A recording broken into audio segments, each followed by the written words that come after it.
Hi everyone. Welcome to Howdy McCoskey Talks again for another installment of the spiritual warfare talks I've had. And it's been quite a long time since I've had one, mostly because I didn't feel there was anything really new or unique to tell you going on right now, that there's been such a long plateau, kind of. Nothing's kind of been really changing. That might have altered this weekend. The two things I want to discuss with you today are the mummy parade that happened in Cairo, which I think is a very dangerous sign. And then I want to talk a little bit about some journeys I took over Easter, to go through a little bit of that story and to see what we can bring up in our own world, in our own life right now. I was going to do this video outside for you today, but it's like a blizzard. It's just a blanket of snow. So I'm inside with the fire going and staying warm, but you can see my Annunciation pictures up behind me there and the rock crystals over here, so it's a little bit like it used to be, just in a little different location, but colder and snowier. And anyway. And today's video might be a bit, what's the word I want to use for you? Disconcerting. This is not going to be a video full of joy and hope and happiness, because that's not what I'm doing, that's not what I'm about, that's not what this channel's about. This channel's about trying to be honest with yourself, with reality, with what's going on here. And people slamming doors in the place I live in. So let's begin with the Egyptian mummies. Well, it was one of the weirdest things I came across, this reason of having this massive parade of mummies from the old Egyptian museum, which was down in Tahrir Square, to the new one out on the Giza Plateau. And I'd heard about this for a few weeks, but I didn't really, it was kind of in the background. And of course, the first strange thing is they move it on the Saturday of Easter. So when I get into the Easter discussion and the journeys and the story there, some of the reason it took place on Easter might become clear to you. Two things, though, that struck me, the little bit that I watched. It was live. It was live all over the world, right? They broadcast this almost like a tourist video on the surface. But it was more like watching the Super Bowl. There was like this pregame show, and then there was a halftime show, and then there was finally the fourth quarter, the big event kind of thing. Who wins? That's kind of what it felt like. It felt like watching a Super Bowl. That they were packaging it the same sort of very bizarre way. It's not good, and it's a marker. This is not just something that happened at random, or something they just have done for fun. Remember, we are in the middle of what is the most life-changing experience on this planet probably since the mid to early 1800s. The world wars will not be creating as much change and eventual destruction in this world as what we're going through right now. So something like the moving of the mummies and the moving of 22, right? It's 22 royal mummies. And that number becomes significant when you dig into this book, Carlos Castaneda, The Eagle's Gift. This is one of the books that is the least understood. Not that people can understand many of Castaneda's books, but this book is so misinterpreted by everybody. But what's happening with the mummies actually links into what's happened, what he's describing in The Eagle's Gift. And that's interesting, because during this last week, I've been wondering what to do with the channel, what to do, where am I going to take my research and my writing and anything else, and anything I put on here once I finish my Southern France and my Falling for Truth reading.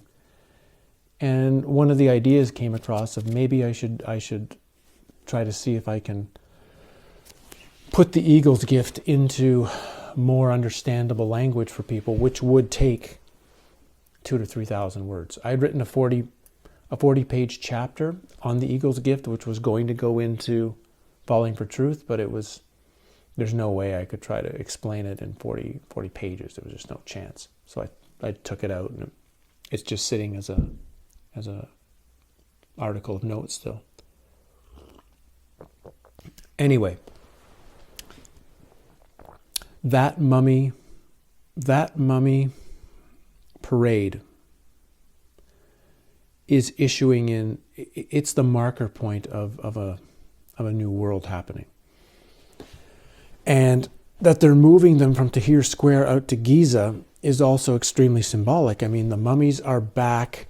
And remember, the Giza Plateau is not a place of funeral areas. There are no dead kings buried at Giza. It's certainly not in the pyramids.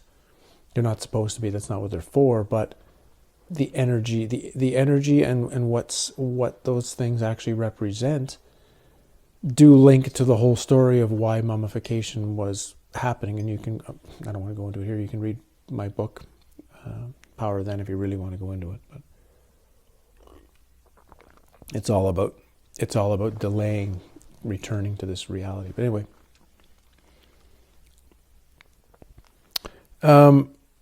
the fact that those mummies are going to now be next to that energy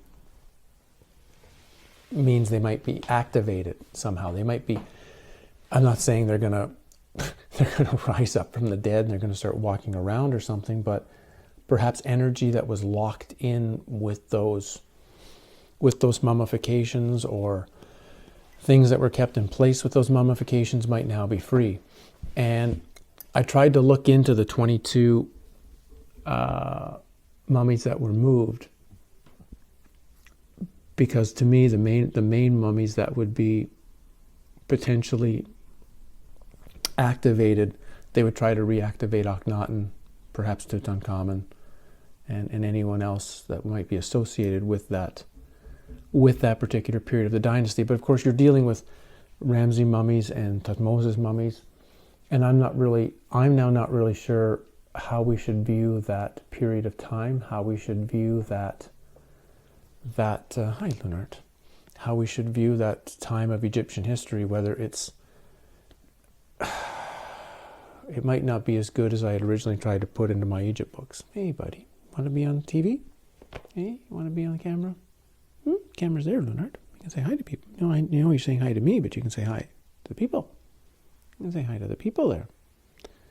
Leonard's been having a bit of a tough couple of days here. There's a number of dogs that live here, and he's been having a hard time getting used to all the dogs around, so he's been having a bit of anxiety. So I'm doing my best to help him stay calm.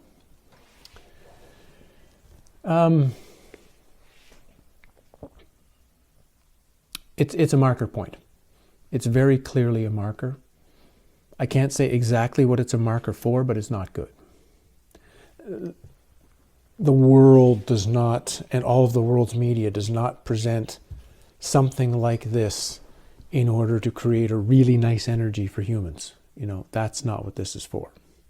And expect to see a pretty big shift in the next couple of months in something with the way the world is going to be run and activated and done. Also, by the way, and I'm not going to post any pictures of it here. I want you can go and look at them yourself.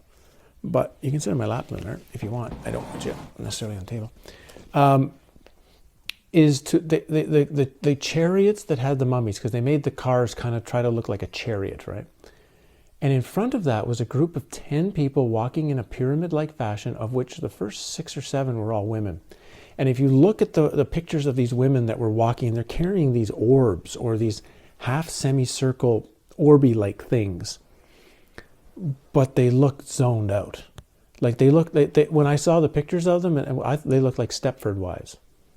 That's exactly what I saw when I was looking at it. Like the eyes were just, they're there, but nobody's home. Kind of thinking, kind of feeling. It was really creepy. Actually, the whole bit of it that I watched was creepy. That's the best way I can describe it. That experience was creepy. And I think that's the next stage of where we're going. And that leads us into Easter. So I did 3 journeys. I did a journey on Friday because it's looking into the New Testament story and seeing what it's really telling us. Because what people believe it's saying, right? That's not what it is. It's not. This is not some sort of historical event that's being, or at least the way it's being presented. It's a metaphorical piece of information, and you have to take it as such. You have to use it as such. So I did journeys on Friday for what you might call like the death crucifixion experience. On Saturday for almost like the womb-like cocoon experience, where you're actually mummified. That's a really good way of describing the state. And then the Sunday morning of the transformation, right? Resurrection, transformation. So the information that came for us that can be useful here is on the Friday. The symbolic of the crucifixion. Most of you who are watching this video, have been following this channel, this is going to be your experience. This is going to be our experience very, very soon. We will all be going through a symbolic crucifixion by the rest of society if we're going to keep the courage and keep our honesty and keep our center. Because things are going to get worse and worse and worse. Pretty soon, if you are not following all of the instructional rules that are out there, you will be considered a leper. And you will be, first of all, you will be shunned by the world. I saw Matt had a video out this morning over at Quantum of Conscious, where I only watched the first 10 minutes of it. I had to do this, shovel snow. But he was talking about how depressed he feels being around, talking to his family and his friends, because he feels, that they've shut him out. They don't want to talk to him. They don't want to listen to him. They don't want to hear anything about him. And that's the beginning of the leprosy, the leper feeling. We are being pushed aside. And if you still think in like 6 or 8 months you're not going to follow the rule, less 3 or 4 months, follow the rules, and you're going to be allowed in a grocery store, or allowed to go to work, or allowed to take a bus, or allowed to do anything, you're kidding yourself. You're kidding yourself. And you better stop kidding yourself now. Like, you had better at least really step back and recognize, maybe we can't say 100% certain that's what's going to happen, but you can push the percentage scale way past 50, that's how things are probably going to be, and how things are going to be really, really soon. And that's going to be a symbolic crucifixion, as we get absolutely kicked out of the rest of the world we exist in. That's the same as, symbolically when he's nailed to the cross. He's unmovable, right? He is stuck. He's stranded. He's unable to help himself physically. He's nailed to time and to space, right? He's nailed to the moment.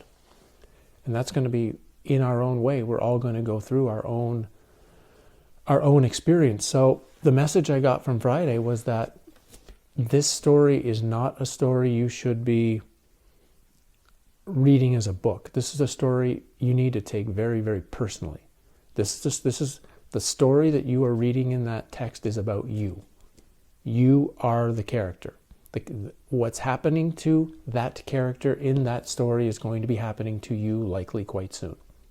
And the more you can use that metaphor and use that understanding and clarify your mind and prepare your mind for what's coming, the better chance you have to deal with it. If there's any message that comes from the whole video, that would be the message. The message being, You have to take that story in that text personally. Very similar to how Jed McKenna was talking in one of his books about the Bhagavad Gita. And the Bhagavad Gita is not something you read, it's something you live. Right? You are Arjuna. You are the one who, when you've actually seen the truth of reality and fallen and can't get up, you are now, you and the character are one and the same. And you're in a sense searching for your own version of Krishna to reveal to you why you should stand up and why you should continue in a non-real reality, in a non-real form. And the story, the Jesus story is personal. It's about you. And if you don't get that, you're not getting anything. And you're going to have an even tougher time now when things get rough, and they're going to get rough. That mummy parade has indicated to me how rough things are going to get. And so you better be ready for first the crucifixion period, in a sense, you can call it the enforced isolation that's going to happen, where you are going to be probably, I can't say you, right? I don't know what your event, but I'm preparing to be kind of totally alone from the world. This won't be allowed. And then that pushes you into the Saturday. It pushes you into the Saturday where you will be like the caterpillar in chrysalis, the caterpillar in the cocoon. You're not a butterfly yet, but you're not a caterpillar anymore.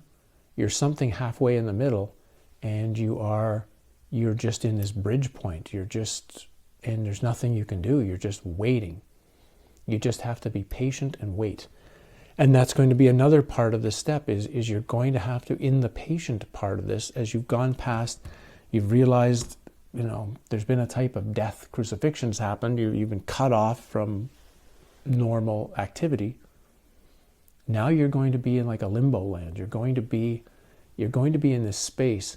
And when you're in that space, you're going to have to use your time really effectively. Because there's not a lot you can do externally, but there's a lot you can do internally. And your internal work needs to just ratchet to a high level. Because when you might say stage 3, day 3 shows up. When day 3 shows up and there is the possibility of the emergence of light or the emergence of transformation, or the cocoon can break and the new form, if you've allowed the butterfly to form, the butterfly can, you might say, leave this place almost. Michael over at Susquehanna Alchemy did a video, something like talking about how to break the matrix or whatever. There's some interesting stuff in it. The link is below. There's, to me, it's kind of like he's talking about, one stage of like there's 10 parts to that jigsaw puzzle, and that's just one piece of it. There's a whole lot of other stuff that isn't being touched on in there. And so take it for what it's worth, but it's still, there's some useful ideas. The most useful idea is the reminder, though, that we are in a massive change. He called it a changing of the guard in jail, because in a sense, this is jail, right? This is prison on many levels. This whole reality is a prison for consciousness. And the best time he claims the best time for a prisoner to escape the jail is when they're making a guard change, because everything is not running at full awareness, at full keeping track of everything, right? Something can be slipped out, because not everybody is. There's these moments when the change happens when not everything's being seen, and that's kind of where we are too. I think he's right on that one. We're in this switch point, and where the switch point is likely headed for this particular reality, because I don't think there's no hope for this reality. This reality's gone. This reality it's not going to get better. This particular dream, this particular reality is sinking. This is the Titanic, and it's sinking in a really fast way. And you're either going to go down with it symbolically, you're either going to follow the download, follow the frequency drop, and you're going to be in with it, and that's it. You're done, or you're going to abandon ship. You're going to get out of this place. And the opportunity to do that is either it's right now or it's coming, there's going to be a great possibility to, and again, now that's not in Eagle's Gift.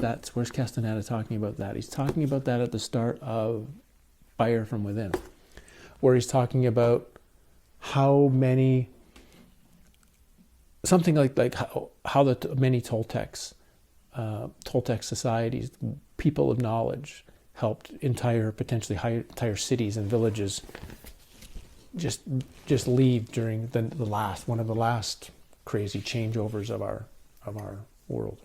Just get out of this place.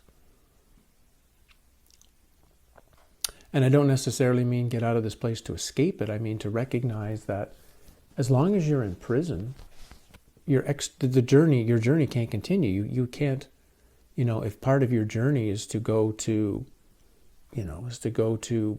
Rome and see the Pantheon, let's say, as an example. I'm not saying that was still in the world, but this is just an example.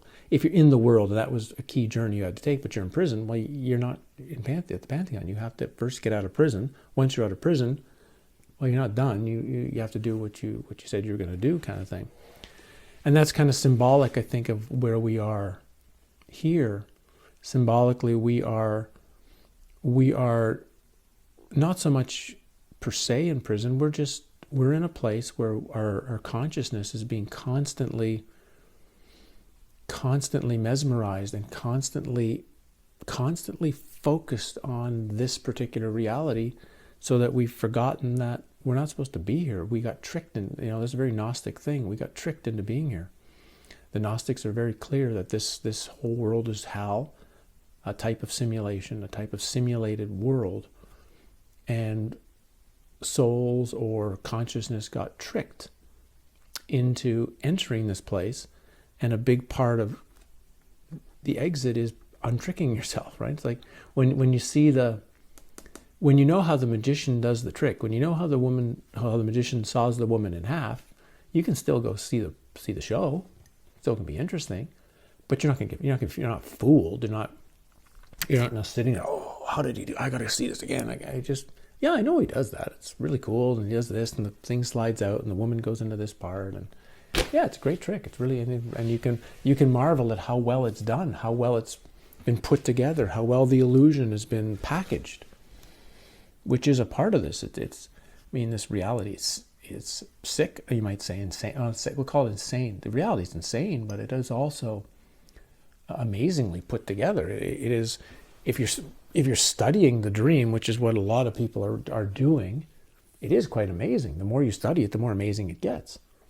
But just by studying how amazing the dream is, doesn't end the trick. Doesn't stop you from being fooled, and doesn't mean you continue the journey. If you consider that there's a journey of consciousness, well, boom, we got stuck here.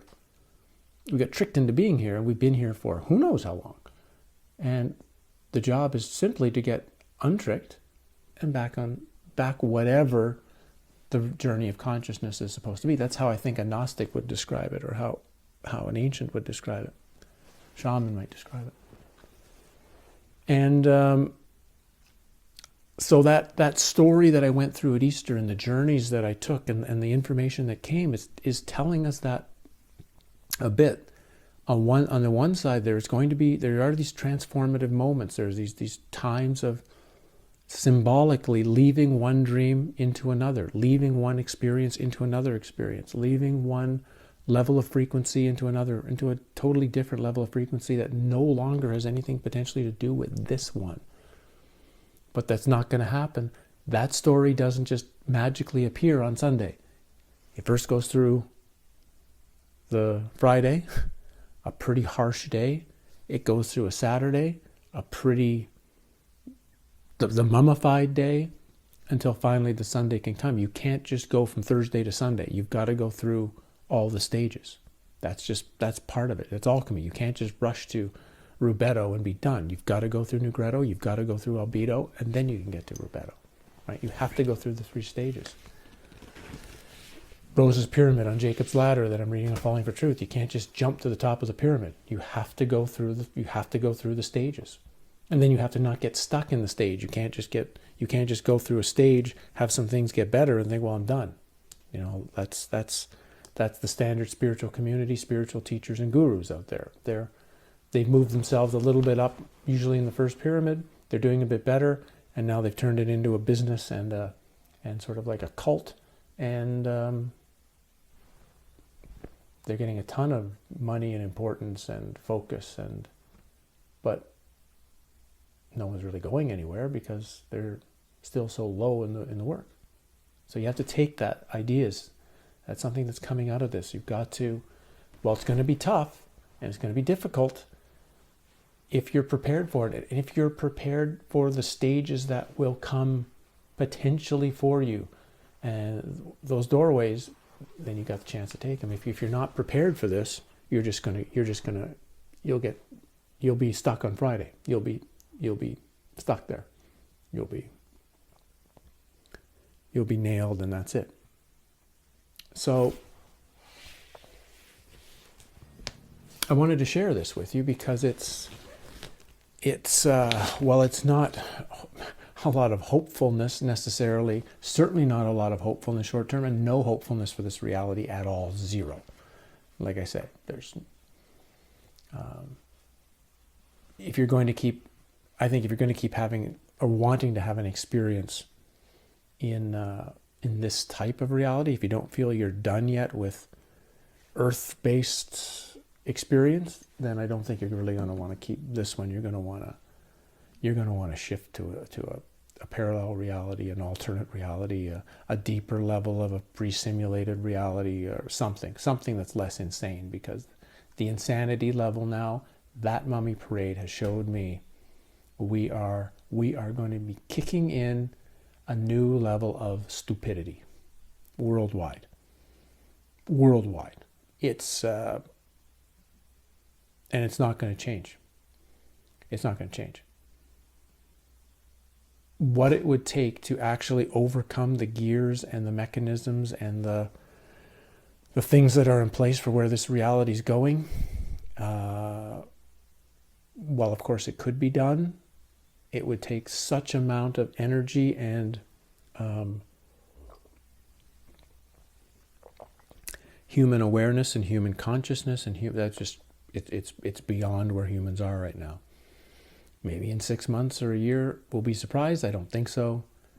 I think you really have to start focusing on you, your journey, where you are, what's probably going to happen in it, how you can be as prepared for it as you can be. You know, I'm out here at this, I've moved out to this farm. It's been really difficult. Most people would think, well, I'm at this farm so I can totally become self-sufficient and live a long, prosperous, happy life. No. I don't need to live a long, prosperous. I don't need to keep living at all. I don't need to keep being in. Why do I want to keep being in an insane reality? Why do I want to keep being in an insane reality? I'm just here to give myself more space, you might say. More space and separation space from the insanity. Just so that I have a little bit longer experience where I can be in a place that's sane, be in a mental state where I can be sane, be in nature easier, where nature has a more sane outlook. That's all.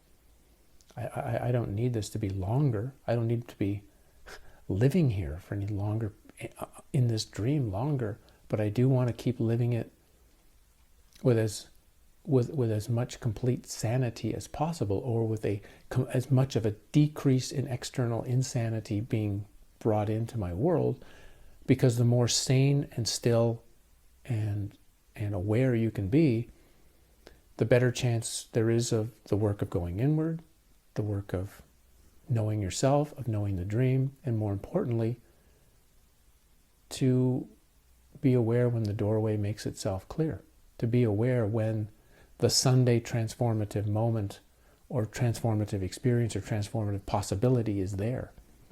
Because if you're stuck in the insanity, and you're stuck in the frequency drop, and you're stuck in the download, and you're stuck in believing and the anxiety and the fear and everything else, you're gonna miss it. Even if it's right in front of you, you'll miss it. You won't see it. So that's the only reason I'm here. I'm not here because I need to be like, a prepper and I need to be ready for 20 years. No, I don't. I don't need to be here for 2 years. I don't need to be here for anything. But I do need to have a more sane space, or as sane a space as possible, to be ready for what's coming, and to tackle it, instead of as like, again, Castaneda for some reason is coming up today, I guess because the book's in front of me, but right, instead of treating what's coming as a blessing or a curse, we're going to be treating it as a challenge and an opportunity. And while it's going to be a great challenge, more and more and more, there's always, every challenge brings opportunity, right? In the Chinese Tao, the great change and transformation comes or from with chaos, right? So the more challenge you have, the more possibility of there being an opportunity for something to happen, for transformation to happen, for the story in the New Testament to play out in your own life.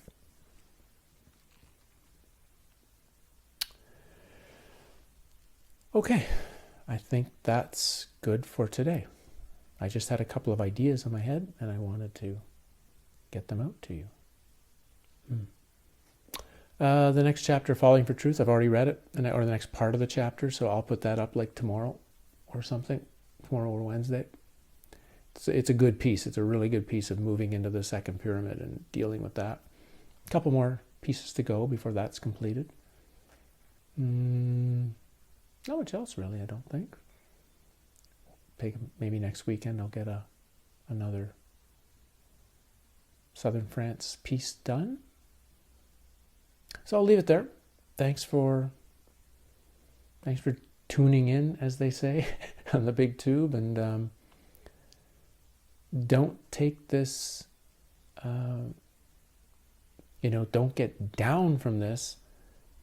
Take what I'm sharing with you as a real sort of smack in the face of like, okay, let's stop playing games now. Let's stop playing and pretending and playing I'm playing wishing and hoping. Let's take a very clear sense of where we are, a very clear sense of what this reality is presenting to us, a very clear sense of the insanity of where we are and where this has been, and make the focus in everything you can do. Find more sanity. Find more personal sanity and find more sanity for your environment.